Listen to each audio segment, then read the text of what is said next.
So here are 7 things AI steals from you and how to possibly overcome them. Number 1 is patience. Oh, don't leave the video yet, because it's not about the regular patience which I'm talking about, which you need to keep when you're going through some breakdown kind of thing.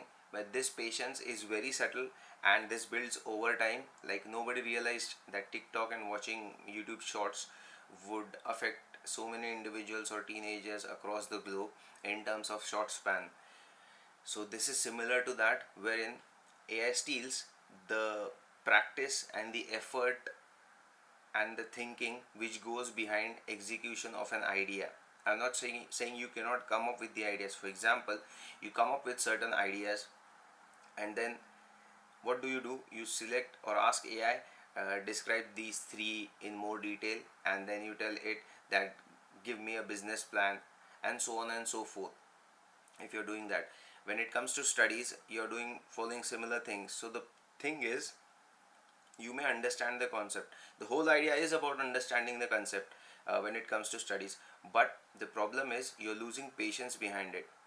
So if you have come across this situation wherein ChatGPT was getting upgraded every now and then, say a year from, like, a year ago, so that whenever it was not working, I felt like people are like broken machines. Everyone is cribbing that it's not working. Sometimes it was not working in the UAE. Sometimes someone from Egypt was complaining, someone from Europe was complaining, and people were searching on those websites that is it down or not.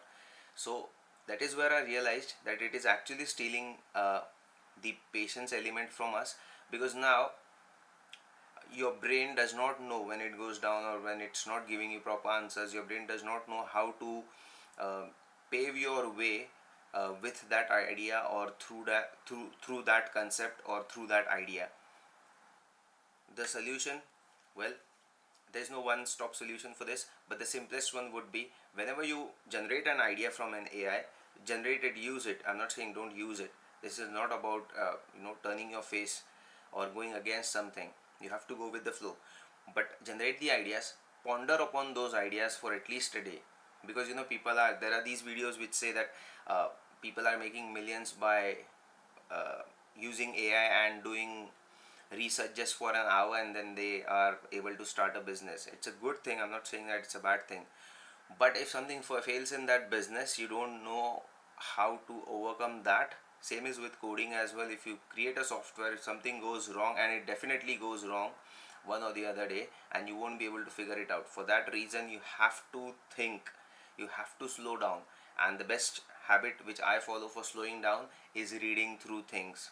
That is reading books, which I started this channel with. Moving on to the next, focus. Now there are so many videos about productivity, focus in the last 5 years that people have been talking about. And the problem with this is, the steal is that because of AI, you open multiple tabs, you keep jumping and hopping from one thing to another. This is similar to TikTok, wherein, or any shorts platform, any social platform, even YouTube, I would say.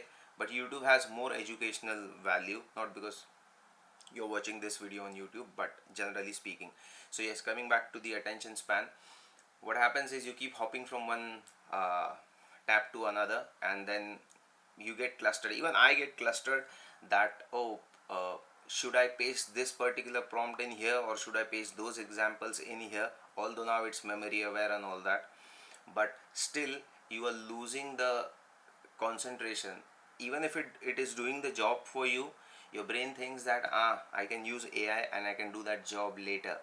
So you take a break, you take a coffee break or some smoke break, for example, and then you come back. This is what happened to me personally. That's the reason I can relate to it. Possibly you can relate to it in some other way. So this is what it is doing. So focus is something, it's very precious, and that's the reason everyone say focus is the new currency. Like back then data was one of the new currency, and then now focus is the new currency, because everyone is dying for the focus of the viewer, which is you. So think about this properly, and then the solution for this is, it's simple. You have heard it a lot of times, you have been there but never done that. This is what I've experienced with all my friends as well. It's nothing, you just keep the phone away. Like while I'm speaking, my phone is right here next to me, but when it dings, I just don't pick it up. Because how I treat this is, if there was some emergency, and what emergency would be, someone is in an accident, someone needs medical attention immediately, that is your loved one or your friends or your near and dear ones. Beyond that, what kind of emergency are you as an individual going to have? Do you have a business wherein you are going to lose 200 million? How do you rate, or how do you respond to that emergency? Or what is emergency for you? You are the sole owner of those things. That how do you think about them? For me, I know that if someone is serious, someone is dying, something bad is going to happen, nobody is going to WhatsApp you, correct? For example, say you're going for trip tomorrow, and if there are some changes, fine, that would be the only day you can like respond to every ding which is going on. Most of the time the group dings are useless, that is what I feel. But yeah, you can respond on that very day. But it's a rare possibility that every single day you have an event tomorrow and everything is being updated on WhatsApp. And to top it all, every time every event will have some emergency. That's too far-fetched. So that's the reason I just don't respond to them, because I think if it is that urgent and that important, someone is going to call you. So that is how I treat it. So you can keep the phone away and try to read something, go through something which interests you. Like on YouTube, when you are sitting idle, even I do this, I've done this, I'm guilty of it. Watching documentaries that, for example, how honey is extracted from the web, or how they are, I don't know what that culture is called. Like there's a word which is like, agriculture has the word agriculture, but it has some word, horticulture or something, I don't know. So yeah, so sometimes I'm watching those videos, how souls are made, how someone is making shoes. This is entertaining. You can do this while having food, for example. Now there is another set of people who don't allow watching TV or watching something while you're having food, but that's different. At least you can set aside time wasters, or you know, dopamine hits for while having food, and then you can concentrate on your work. Moving on to the next. This is something very important, and this is a very important feature which humans have, which other animalia kingdom does not have, which is imagination. The thing is, AI pre-packages certain things for you, and you start imagining those things. So when you're creating anything, whether it's understanding a concept in studies, or whether it's learning how you should remember this particular concept, you are bounded by the information given to you by the AI, assuming that it's correct, although it says 1,000 times that AI can make mistakes, and still everyone trusts it, even I do it. But yeah, so it kills your imagination to some extent. This is what I feel. And if you see, most of the brands or the products which are there, or which have been created in the past, uh, are the ones which are sketched and which are drawn by hand and thought in the garage, or thought in, say, while you were driving, or some weird place.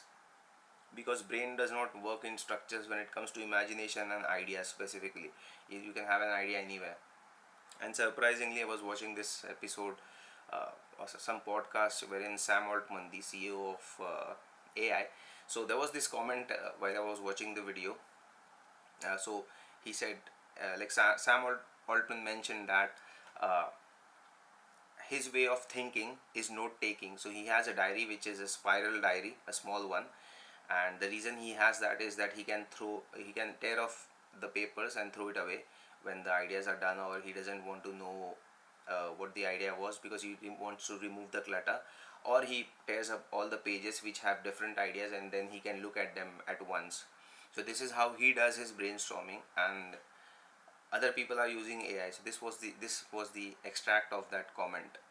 So why he is doing that? Because he needs his own imagination to think out of the box. The out of the box thinking cannot, you can use AI for the initialization of the thinking, but later on you have to sit alone, without TV, without music, without headphones, and then think and ponder on those things, so that your brain can at least start constructing. It won't come in a day, because I read it in one of the books. I think Power of Your Subconscious Mind. There was some example of benzene ring. A scientist was working on something and he was not able to find a cure for something. I don't know. I may be mixing the examples, but this was the extract, like for diabetes or something.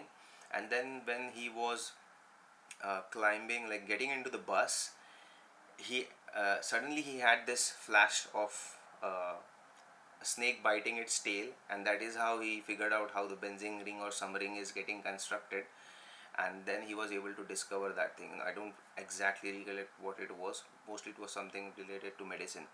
So this is how imagination works, because you, when you have that thought in mind, so your subconscious starts working on it, and then you might have the answer anywhere, anytime, and in different ways and different scenarios. Moving on to the next. Discipline.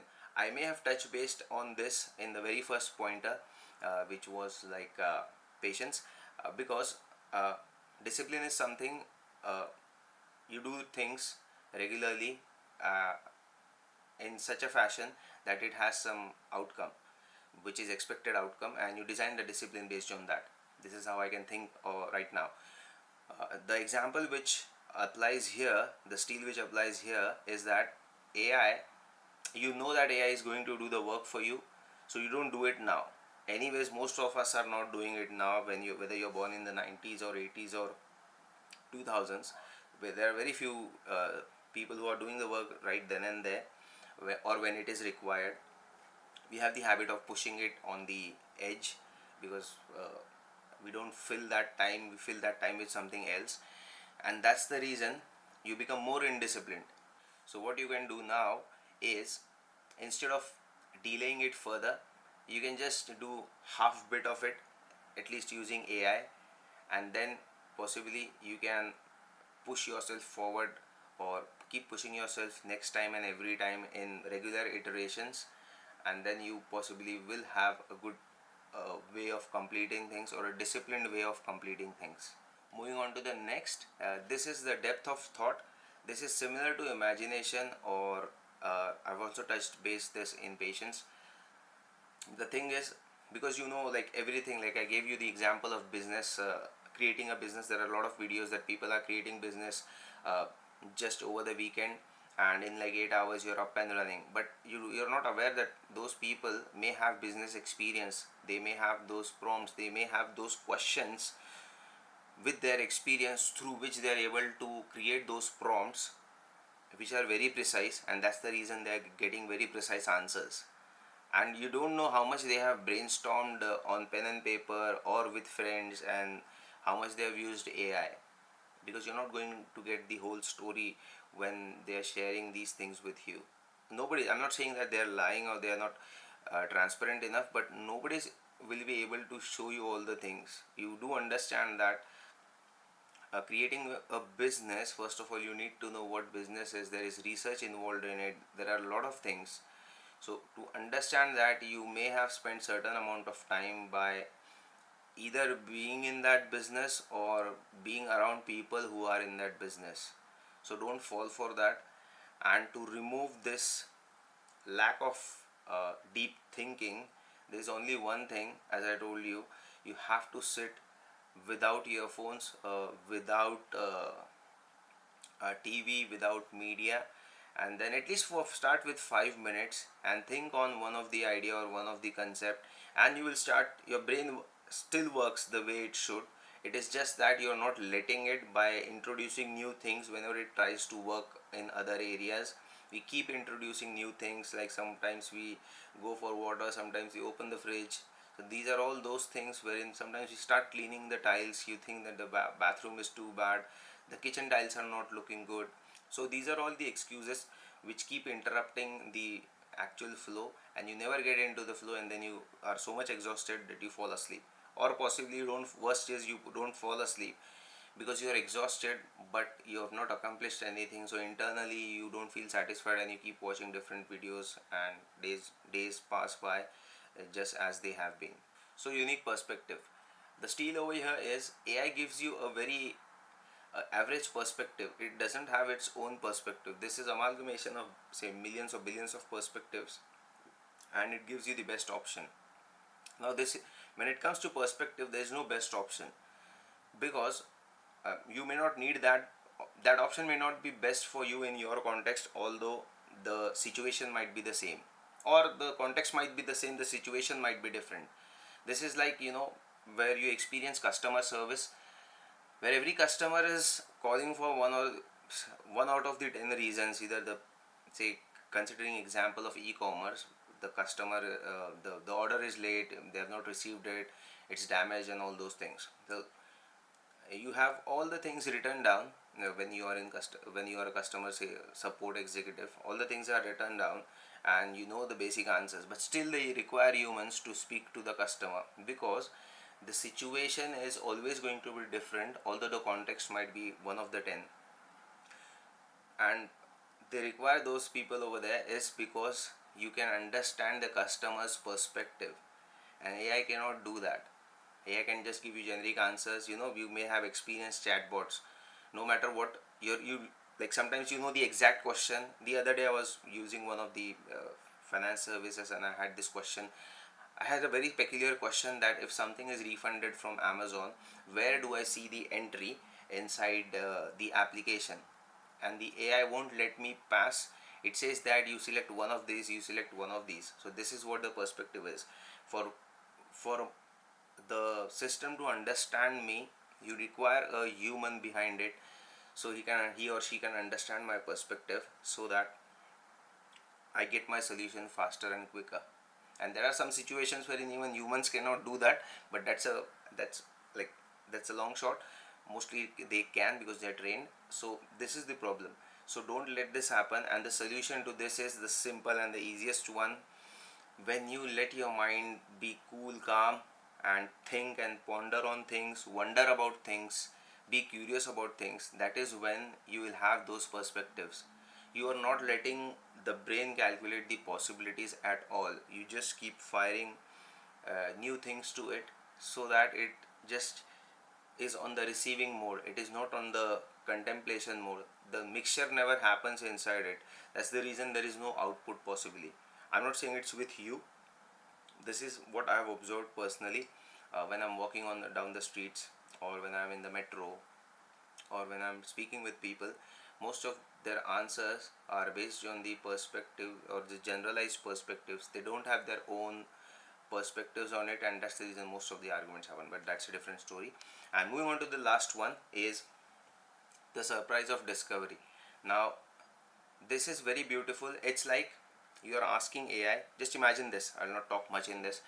Just imagine this: you want to go to, for example, to visit some winter place wherein you like ice, for example. Now in that case, I've never seen Aspen. There are these mountain ranges in Aspen in the States. I want to see them. Now when you search, you can of course use AI to plan the trip, what is the best, what is not the best, and all those things. That it is good for that, but you cannot enjoy that uh, Aspen right here, correct? Or uh, how do I put this? The joy of experiencing something. So this is experiencing something by your eyes. A picture, you can see the picture of Aspen and still see what it is and how it is, what are those mountain ranges and everything. By the way, this is from the movie Dumb and Dumber, the first one. So yeah, so you can still figure out everything, but still cannot enjoy it. And you are completely closed to the possibility of any kind of surprises. When I say surprises, it is like understanding things on a very monotonous level. For example, when you are using, say you're browsing YouTube, and you see how Formula 1 car is made. So when they start the video and you're going through it, and you figure out, oh, there is so much of this discovery, that behind one single part or one single bolt there is so much of engineering, there is so much of effort being put in. So you realize that nothing comes easily, and you have your, like, at least your brain does that, that how much effort you have to put in every single thing. This is not just about fast cars. There are so many people behind it, and whether the wing should be made from this material or that material. This kind of discovery I'm talking about. I may not be able to give you the exact example, but I hope you understand what I'm trying to say here. Discovery is very simple. Like for example, the easiest one would be the basin knob has a nut below it, and it decides what the knob's height would be uh, when you put that inside the hole. And I was not knowing this. I mean, I did not know this, and then the day I did, it was a discovery. It was surprising for me. But AI would not be able to give you this. I'm not saying the sing example is the best one. This happened to me recently, that's the reason I know. But it will steal all these surprises or the joy of discovery from you, and you will be dry all the time, or you won't enjoy the way of unfolding or the way life unfolds. So I hope I have not blabbered. So that's it, I've talked much about, and hope you get something out of this thing. And please do read physical pages of something or anything you like. If you have any comments, please let me know in the comment section below. Thank you.